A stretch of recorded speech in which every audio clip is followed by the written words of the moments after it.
He picked the wrong family, and not scared of a conflict, and we're not scared. We're not running. We're coming at him. But it just tells the story of it's the evil and the ugliness of people's hearts these days is everywhere.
Hey guys, welcome to the Think Tank.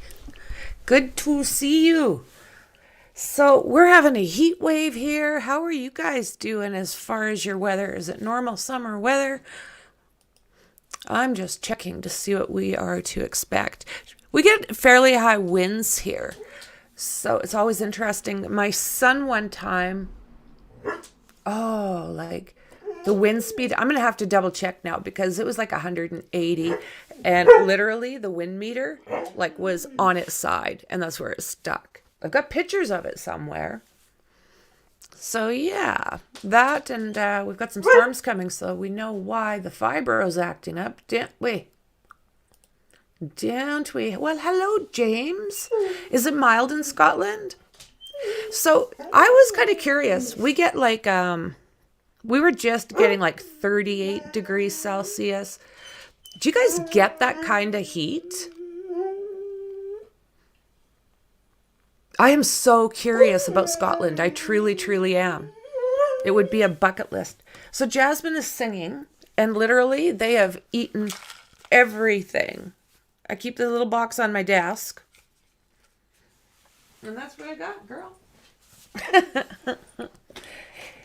Yeah, kilometers per hour. Absolutely, James.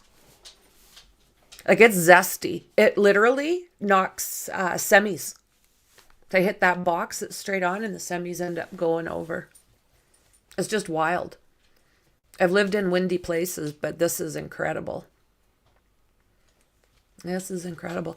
So I'm going to talk about Bryan Kohberger this time. There's a little bit coming out about him, and I'm a little bit confused because he is now what they call, I think it's still called standing silent. He didn't give a plea. He said his plea will come out and it'll be obvious as to what his alibi is. So, yeah. Nope, kilometers. You and I think England is the same, right? I think we're all the same, possibly Ireland. It was miles per hour when I was a kid, but that was a year or two ago.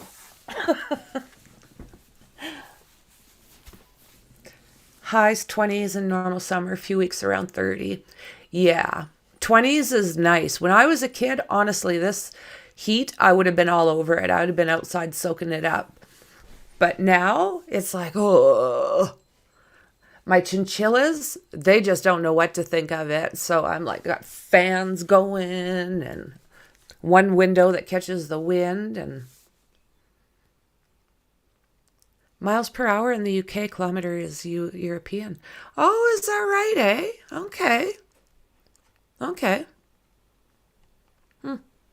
So what do you think about what this little bastard's been up to? He has not said a word, not one word. And what bothers me is the cocky look that he gets on his face. It's are you kidding me already? I just think between his lawyers and Between his lawyers and his brain, I think they're just finding all these little glitchy ways. I wonder if I can do this and be nicer.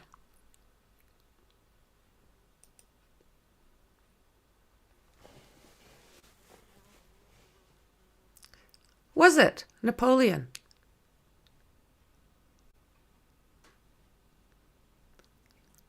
Unreal, unreal.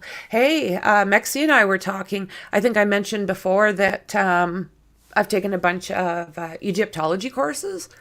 Well, they just found another perfectly conditioned. It's called the Book of the Dead, and it's basically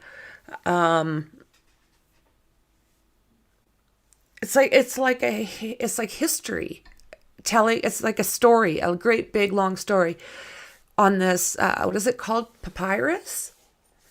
And it's a big find. Probably the best that they could have found.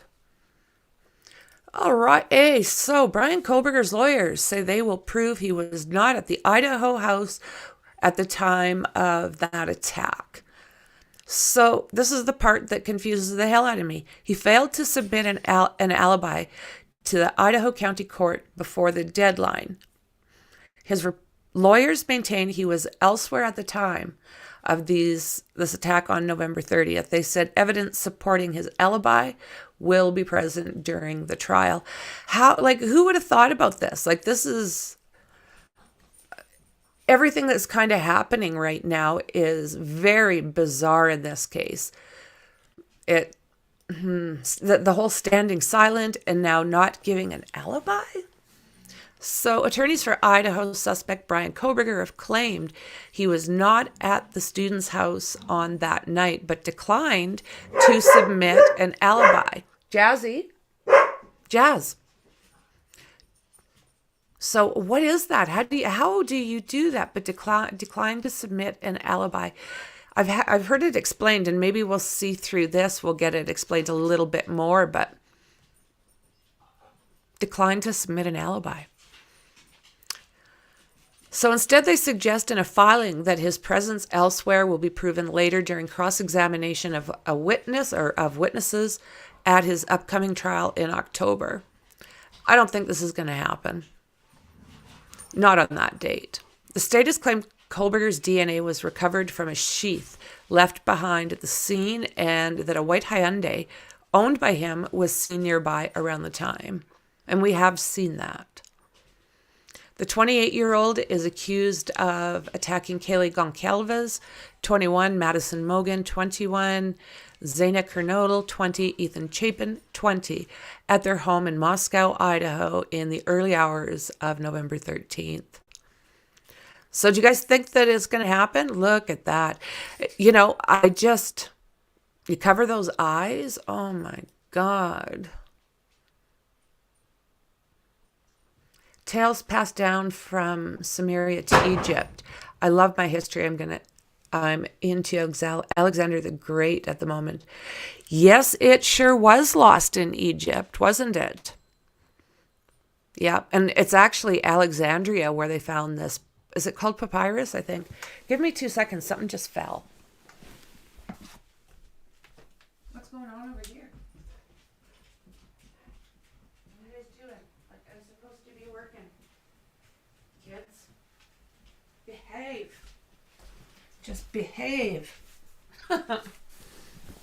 Yeah, history is phenomenal. And Alexander the Great, I've done a little bit of research on him, but not enough to really converse about him. But I am eager to learn. Yes, those Dead Sea Scrolls are amazing as well. Yeah, absolutely. Gotta love history. So this is back when they did have that guards shack there. I didn't realize it was that high.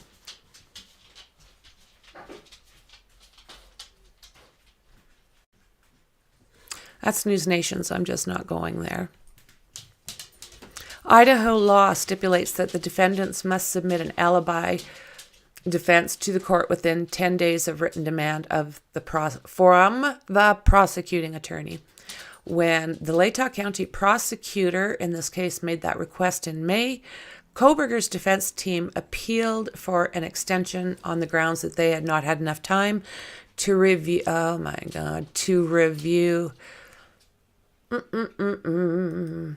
of that evidence. A new deadline was granted and set for July 24th.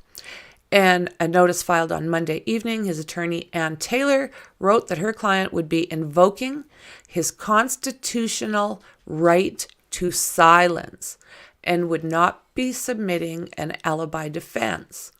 He didn't. He chose to stand down when he was charged, and now, even with this, he's choosing to stand down. Evidence corroborating Mr. Kohberger being at a location other than King Road address will be disclosed pursuant to the discovery and evidentiary rules, as well as statutory requirements, she added. So what's he going to say? Someone else was driving his vehicle? And why would, just hypothetically, then why was he putting garbage in baggies? Like, really? And why was he bleaching everything? Why was his phone in all these places? Why was his car in all these places?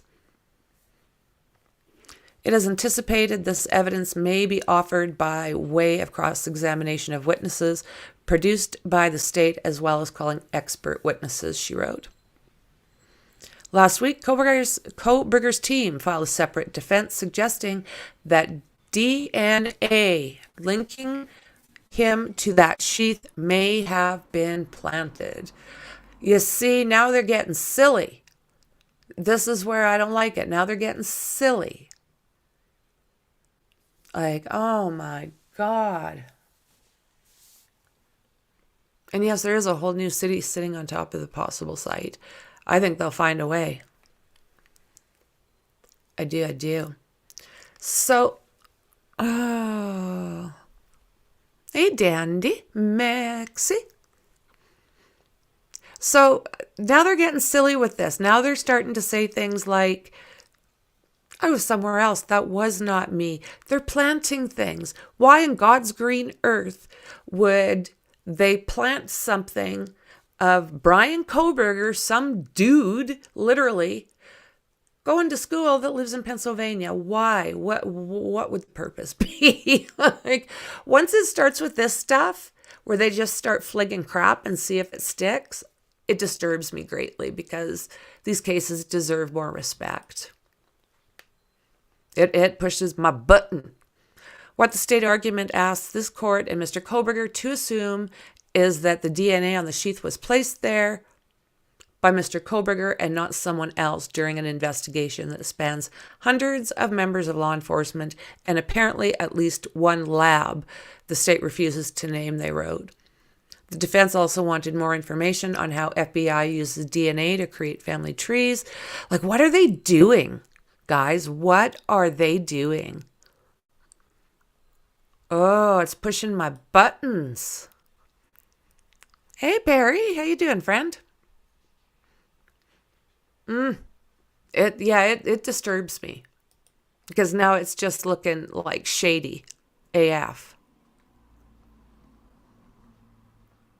He just doesn't give a shit. He thinks he's so brilliant.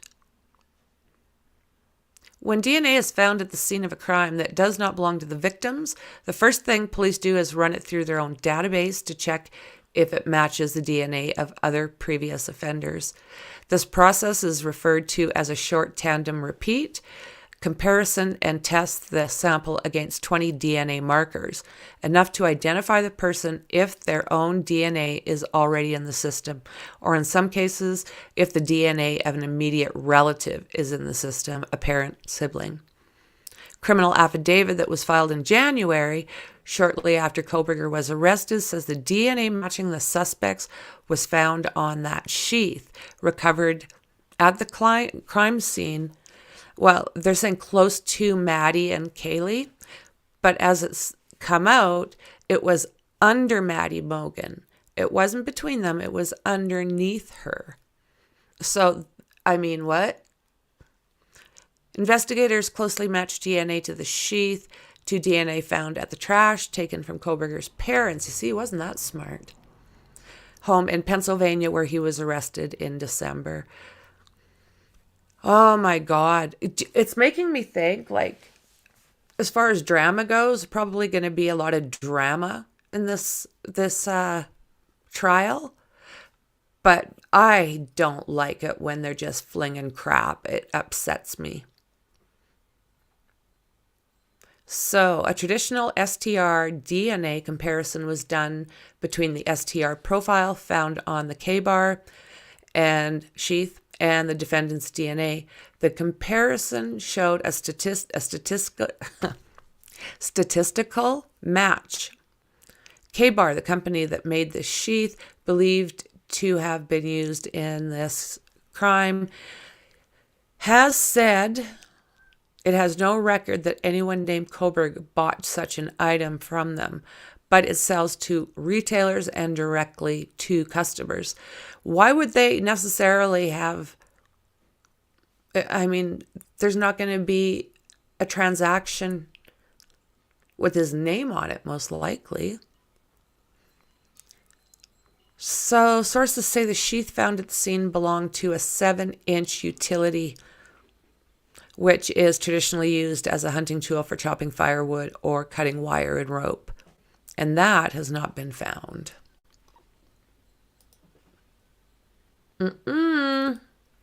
Bad boy. Yes. It's in Saqqara. Pretty awesome. I've got my book still that I was working on I just wanted to learn how to read some of the hieroglyphs. Not all that easy, but I'm learning. I'm slowly learning. I stopped for a while, but very interested still. It's amazing.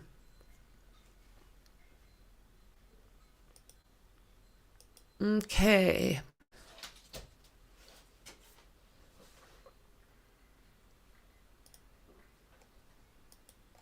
No, let's say no. Thank you. Thank you.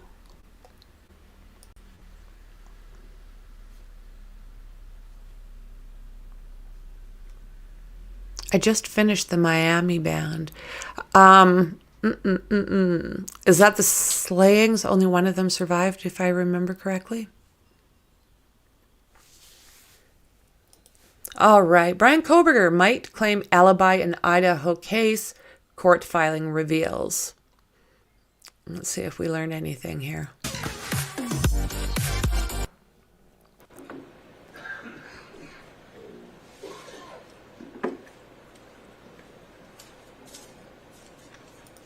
Okay, that is a repeat, and it's 15 minutes long, so I'm not thinking that we'll go through it.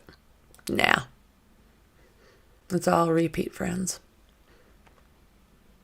Idaho suspect Bryan Kohberger might rely on an alibi during his upcoming trial, according to the recent court filing and criminal defense attorney John Harry Brown, who represented Ted Bundy. Kohberger, 29, is he 29 now? Who is standing silent in the case, accusing him of attacking those Idaho students at 1122 King Road back in November. He reiterated his right to silence in a Monday filing response, responding to the state's demand of to be present and... Oh, can I try this one more time? To the state's demand to present an alibi. The suspect's defense team says it continues investigating and preparing his case. His lawyer also said they have evidence corroborating the suspect being in a location other than the crime scene, 1122 King Road in Moscow. His attorneys also anticipate the cross-examination of witnesses produced by the state and calling expert witnesses during the trial. What are they up to? You blah, blah, blah, blah, blah. Like, this is so shady, guys. While we're going through this, if you haven't subscribed already, please do like, share, and subscribe. I appreciate you. So my guess is that cell phone data might try to put the defendant in a place not close to that scene. You creepy shit, you. Idaho and other states require criminal defendants to give notice to the state of an alibi defense. When the government calls experts to talk about cell phone towers and the location of cell phones and things like that, jazzy. The defense is going to cross-examine those experts on the cell phone information to establish that his cell phone was somewhere else, in my guess. They're working on our street right now. I'm not sure doing what, but there's pylons out and guys with like orange I'm here jackets on. Yeah. What happened in that house, man? Ole!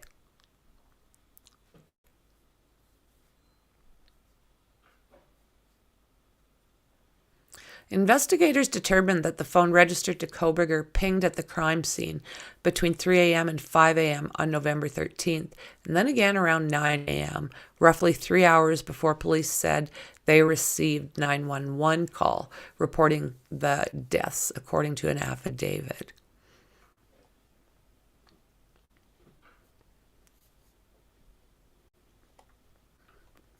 Why did they take that long to call?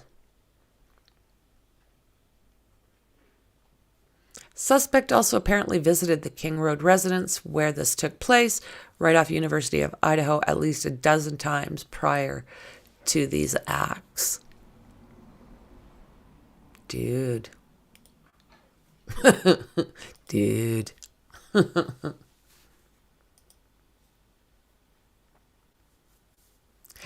You see? I don't know, Maxie. That's kind of the... Exactly. Yeah. That's the very first time I've heard that.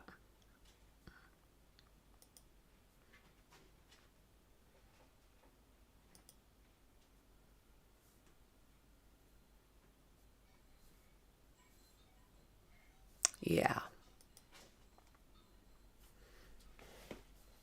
I think some digging, huh?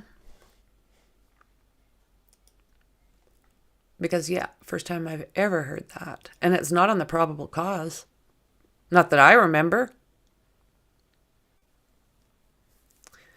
Accused Idaho College. His lawyer signals possible alibi defense and whatever.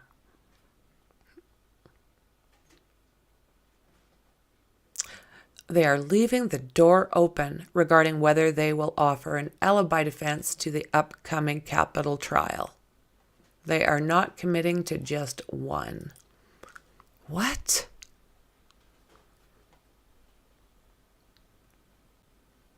The filing offered no additional details as to what Kohberger's alternate whereabouts might have been. So you know what? Let's take a look.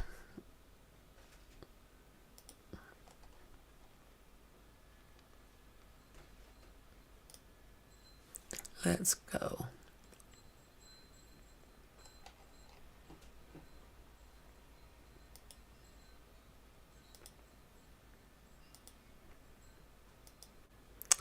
Okay, this just came out 24th. And in the District Court of the 2nd Judicial District of the State of Idaho in and for the County of Latah. This is notice of defendant's response to the state's alibi demand. So it's Idaho and Bryan Kohberger. Comes now, Bryan C. Kohberger, by and through his attorney of record, Ann C. Taylor, public defender, and hereby files notice in response to the demand for alibi and in compliance with the Idaho Code. Mr. Kohberger notes that Idaho Code preserves his constitutional right to silence as well as to testify on his own behalf. Mr. Kohberger stands firm on his constitutional right as well as the statutory recognition of that right. Noteworthy is that an alibi indicates a line of proof by which the defendant attempts to show that he could not have committed that crime of which he is accused because he was somewhere else at the time. What? Like, how's he going to do this?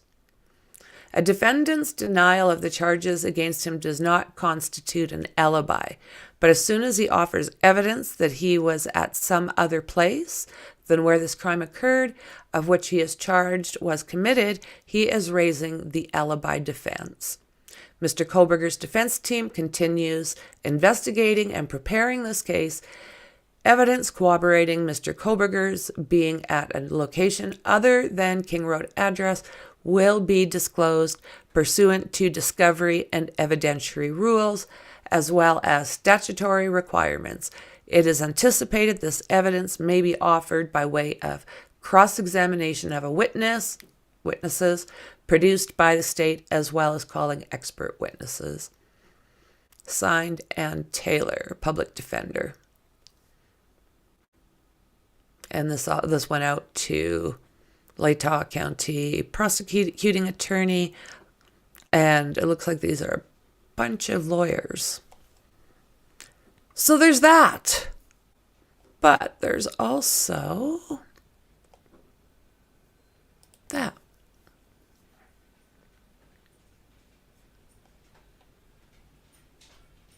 So again, this is from N.C. Taylor and her co-counsel. Idaho versus Bryan C. Kohberger. Response to state's motion to reconsider order staying time for speedy trial. So comes now Bryan C. Kohberger by and through their attorney J. Weston Logston, Chief Deputy Litigation, and hereby submits the following response to the state's motion to reconsider ordering staying time for a speedy trial.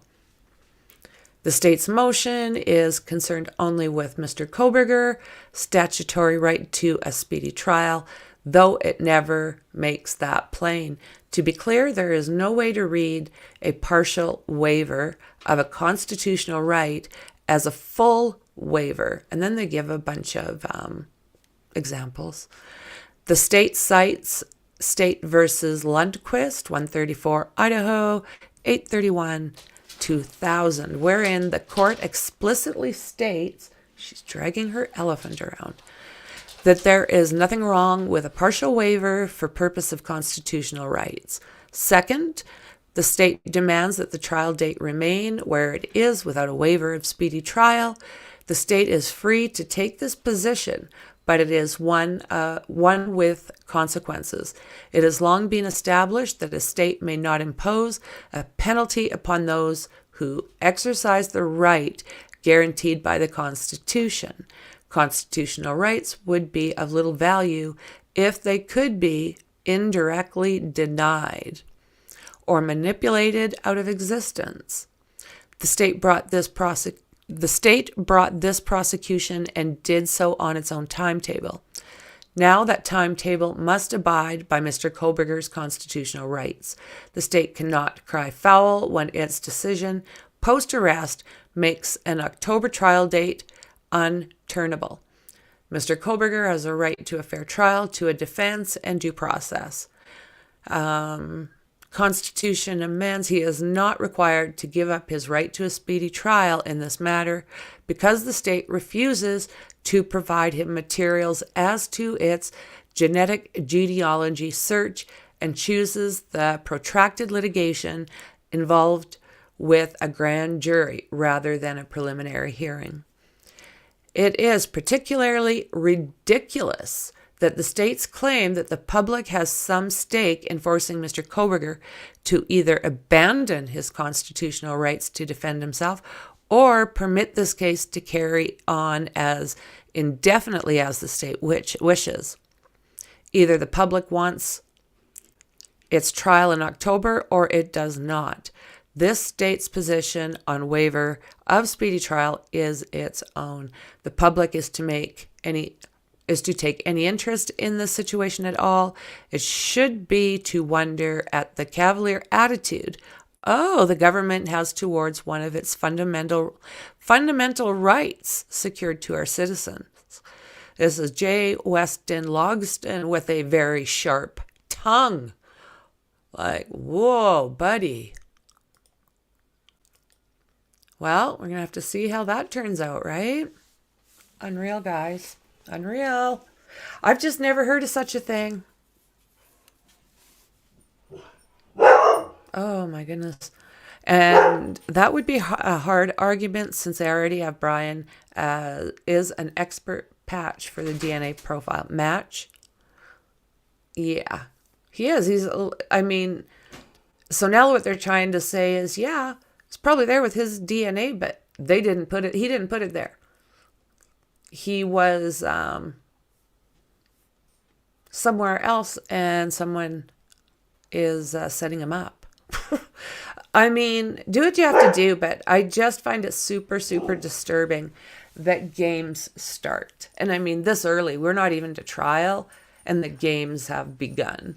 It's disturbing to me. Can't you just go about this with truth and honesty the best you can? Because I tell you what, the state has to come out with the truth. They can't throw crap at the wall and see if it sticks. So it just doesn't work for me that they're able to be so shady. Like, why can they be so shady? I don't understand why that is part of the Constitution. You can just make crap up and see if it sticks. No, I think you're right. I don't think they want the speedy trial. I think they're still going for October. And with that, that's why they're able to say they have so many documents to go through that they cannot. Hi, aristocrat. Sorry, I was reading. Okay. The games were started with McFry November 16th when he pretended the roommates were asleep on the wrong floor. McFry.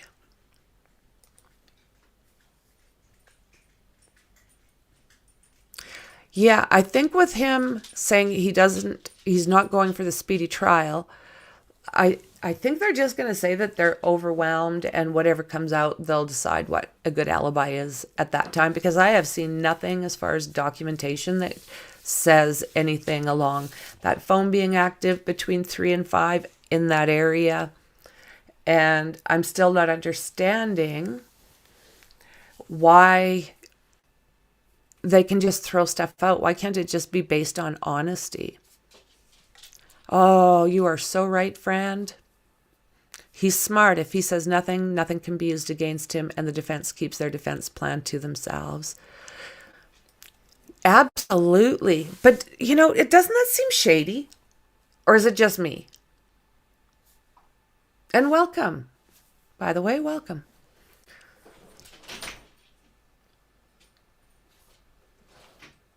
Oh, Perry, do you think so? He'll try blaming his dad. Oh. I mean, I don't know what they're up to. I really don't. I don't know what they're up to.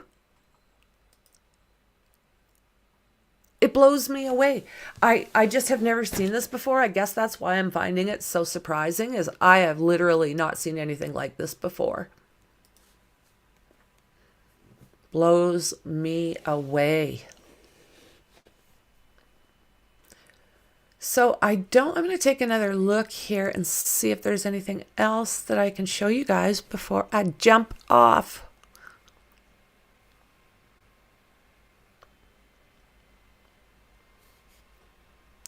Bryan Kohberger may be building his alibi around a theory that his DNA was planted on that sheath found under, right? To build a rigged case against him. Like, are you kidding me? On June 23rd court filing, Kohberger's defense team attacked the DNA evidence and the evidence genealogy methods used to match it to Kohberger as being too convenient to the prosecutor's case. Well, I don't know, bite me, because it's there. It doesn't matter the method in my mind. It's there. Oh, is it? It's hearsay? I'm going to go through the probable cause again. I have to print that thing off. Well, guys, I am going to call this. It's a little bit shorter than usual, but there's still a lot of things I want to go through. And you know what? Probably that probable cause is going to be part of it, because I'm not trained in this area at all. So this is a massive learning curve as far as watching somebody play this game with, yeah, blows me away. So don't forget, if you're not subscribed, to subscribe, like, and share. I appreciate you guys, and I will see you in the next one. Bye.